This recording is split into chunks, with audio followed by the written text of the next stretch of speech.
Kasus pelanggaran hak asasi manusia masih belum dituntaskan hingga kini.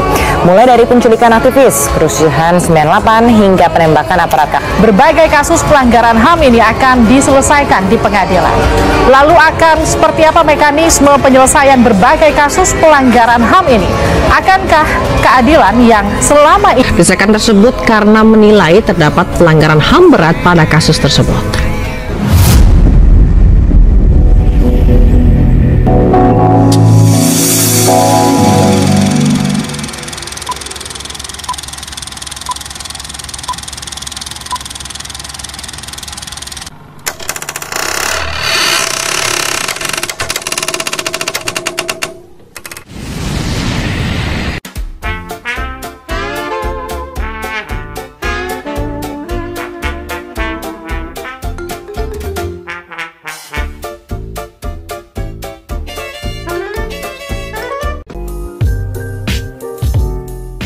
Pada kesempatan kali ini saya akan membahas mengenai Mahkamah Konstitusi. Jadi Mahkamah Konstitusi ini merupakan salah satu lembaga peradilan yang ada di Indonesia yang berfungsi pertama itu untuk menguji konstitusionalitas undang-undang terhadap Undang-Undang Dasar 1945.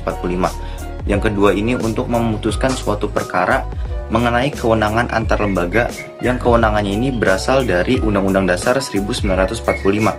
Yang ketiga itu untuk pembubaran partai. Yang keempat itu untuk menyelesaikan permasalahan terkait hasil pemilihan umum. Yang kelima yaitu untuk memutuskan suatu perkara mengenai impeachment presiden dan wakil presiden. Nah, kira-kira apa sih kewenangan atau peranan Mahkamah Konstitusi ini dalam penegakan hak asasi manusia? Oke, mari kita bahas. Secara normatif, Undang-Undang Dasar 1945 sebagai konstitusi negara telah meletakkan konsep perlindungan dan penghormatan hak asasi manusia secara lebih memadai. Nah, Mahkamah Konstitusi di sini memiliki peran penting dalam penegakan hak asasi manusia di Indonesia melalui kewenangan uji material yang dimilikinya. MK berfungsi sebagai pengawal konstitusi dan memastikan bahwa undang-undang dan kebijakan pemerintah tidak melanggar hak-hak dasar warga negara yang dijamin oleh Undang-Undang Dasar 1945. Mahkamah Konstitusi sekaligus disebut juga sebagai The Protector of Human Rights atau penjaga hak asasi manusia. Nah, itulah salah satu kewenangan Mahkamah Konstitusi. Sehingga pada waktu melakukan pengujian undang-undang, jika ada ketentuan-ketentuan atau ada tindakan yang melanggar hak asasi manusia, maka Mahkamah Konstitusi bertugas untuk menjaga ditegakkannya hak asasi manusia yang ada di dalam konstitusi tersebut. Maka konstitusi tersebut bisa dapat dibatalkan atau batal demi hukum. Mahkamah Konstitusi dapat membatalkan undang-undang yang telah dibuat oleh DPR, dan perlu diingat bahwa yang dilakukan oleh DPR dalam membuat undang-undang adalah proses politik, sedangkan yang dilakukan oleh Mahkamah Konstitusi dalam menguji undang-undang adalah proses hukum. Kita telah mengetahui yang supreme di negara kita adalah proses hukum. Dengan demikian, undang-undang yang telah dibuat oleh DPR dapat dibatalkan oleh Mahkamah Konstitusi. Penegakan hak asasi manusia di Indonesia masih menghadapi banyak tantangan. Disinilah pentingnya peran Komisi Nasional Hak Asasi Manusia atau Komnas HAM sebagai lembaga independen yang melindungi HAM di Indonesia. Mari kita bahas apa fungsinya dan bagaimana kontribusinya dalam penegakan HAM di Indonesia. Dalam pembahasan pertama yaitu apa sih itu Komnas HAM? Komisi Hak Asasi Manusia yaitu lembaga independen yang dibentuk berdasarkan keputusan Presiden nomor 50 tahun 1993 dan kemudian diperkuat landasan hukumnya melalui Undang-Undang nomor 39 tahun 1999 tentang hak asasi manusia. Komnas HAM bertanggung jawab langsung kepada Presiden. Namun dalam pelaksanaan tugasnya bebas dari kekuasaan pihak manapun. Artinya lembaga ini bersifat independen dan tidak berada di bawah lembaga eksekutif, legislatif maupun yudikatif. Yang kedua, apa itu fungsi Komnas HAM? Fungsi Komnas HAM diatur dalam pasal 75 Undang-Undang Nomor 39 Tahun 1999. Komnas HAM menjalani 3 fungsi utama. Yang pertama ada pengkajian dan penelitian, yaitu mengkaji undang-undang dan kebijakan agar sesuai dengan prinsip HAM. Yang kedua ada penyuluhan, yaitu edukasi dan sosialisasi HAM ke masyarakat. Dan yang ketiga ada pemantauan dan penyelidikan, yaitu menelusuri dan menyelidiki kasus dugaan pelanggaran HAM, memanggil saksi dan mengumpulkan bukti serta turun tangan ke lapangan. Yang ketiga, apa sih kontribusi Komnas HAM bagi penegakan HAM di Indonesia? Beberapa kontribusinya yaitu, yang pertama ada menjadi lembaga pengaduan bagi masyarakat. Komnas HAM membuka ruang bagi masyarakat untuk melaporkan tindakan atau kebijakan yang dinilai melanggar hak asasi manusia. Yang kedua, mendorong pengungkapan pelanggaran HAM berat, seperti dalam kasus tragedi 1965, tragedi Trisakti dan Semanggi, serta pelanggaran HAM di Papua. Komnas HAM aktif mengumpulkan data dan bukti untuk diserahkan ke Kejaksaan Agung. Dan yang ketiga, mendampingi korban pelanggaran HAM. Komnas HAM juga berperan dalam melindungi korban pelanggaran HAM dengan memberikan advokasi, hukum, dan rekomendasi pemulihan hak-hak korban. Yang keempat, bagaimana sih praktik penegakan HAM oleh Komnas HAM? Dalam praktiknya, Komnas HAM seringkali menghadapi tantangan struktural dan politik. Mereka menjalankan peran melalui, yang pertama ada investigasi langsung ke lapangan dalam kasus dugaan pelanggaran HAM. Dan yang kedua, ada penerbitan laporan tahunan dan rekomendasi kepada lembaga-lembaga negara terkait. Dan yang terakhir, ada koordinasi dengan LSM, masyarakat sipil dan lembaga internasional untuk memperkuat advokasi HAM. Yang terakhir, bagaimana sih posisi Komnas HAM dalam penegakan HAM di Indonesia? Dalam penegakan HAM, Komnas HAM menempati posisi strategis karena berwenang menyelidiki awal pelanggaran HAM berat. Namun mereka tergantung pada lembaga lain untuk proses hukum lebih lanjutnya. Walaupun terbatas dalam eksekusi, suara Komnas HAM penting untuk mendorong keadilan, melindungi korban, dan memastikan pemerintah tidak abai terhadap HAM. Selanjutnya, Komisi Perlindungan Anak Indonesia atau KPAI. KPAI adalah lembaga negara independen yang dibentuk berdasarkan Undang-Undang Nomor 23 Tahun 2002 tentang Perlindungan Anak. KPAI dibentuk untuk meningkatkan efektivitas penyelenggaraan perlindungan anak baik di tingkat nasional maupun daerah.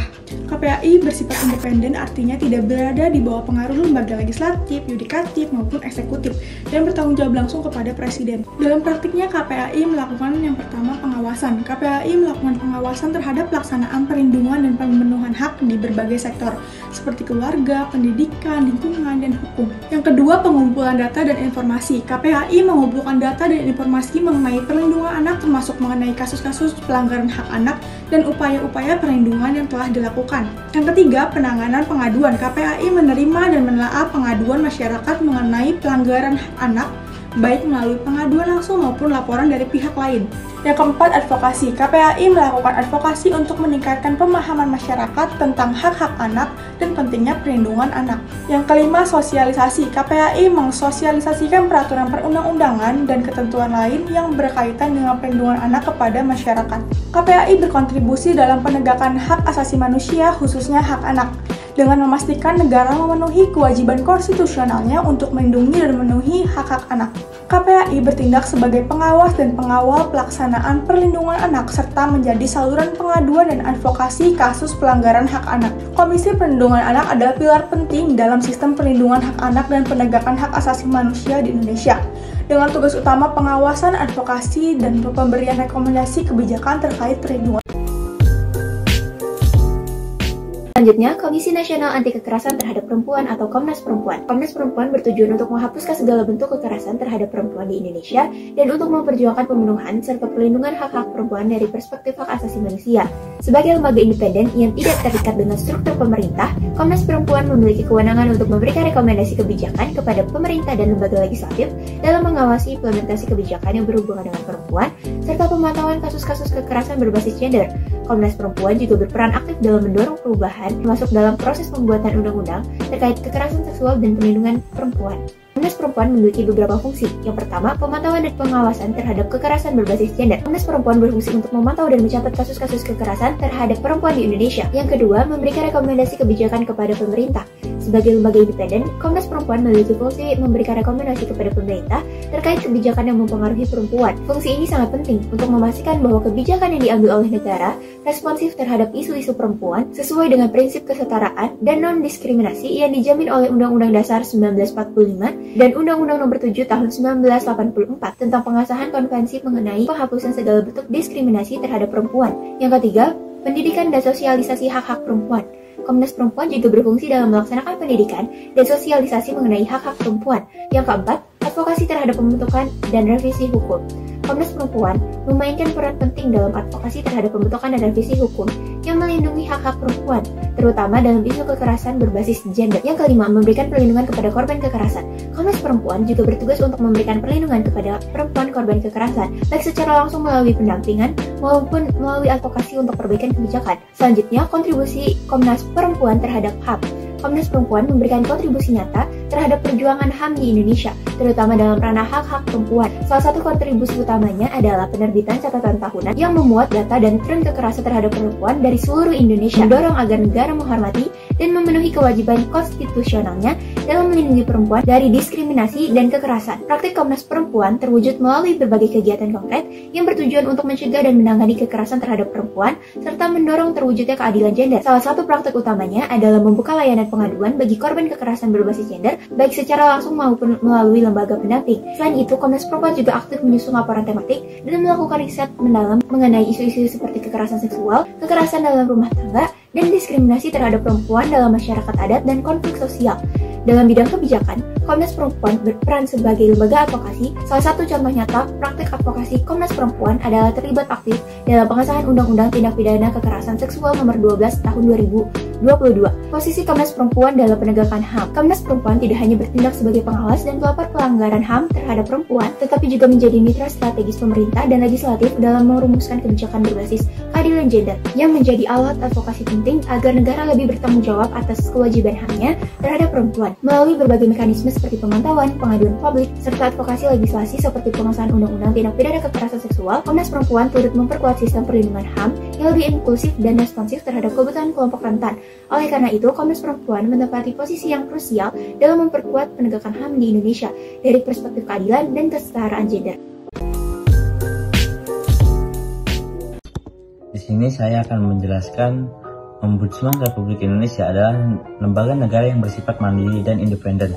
Dibentuk berdasarkan Undang-Undang Nomor 37 Tahun 2008, lembaga ini bertugas mengawasi penyelenggaraan pelayanan publik yang dilakukan oleh penyelenggara negara dan pemerintah termasuk BUMN, BUMD, badan hukum milik negara, serta badan swasta atau perseorangan yang diberi tugas menyelenggarakan pelayanan publik tertentu yang dananya bersumber dari APBN atau APBD baik sebagian maupun seluruh. Ombudsman RI berkontribusi pada perlindungan dan penegakan hak asasi manusia, khususnya hak atas pelayanan publik yang baik, adil, dan bebas dari diskriminasi, dengan mengawasi dan menindaklanjuti laporan dugaan maladministrasi. Ombudsman RI memastikan masyarakat mendapatkan haknya atas pelayanan publik yang layak. Lembaga ini juga menjadi saluran pengaduan masyarakat yang merasa dirugikan oleh penyelenggaraan negara sehingga memperkuat perlindungan HAM di bidang pelayanan publik.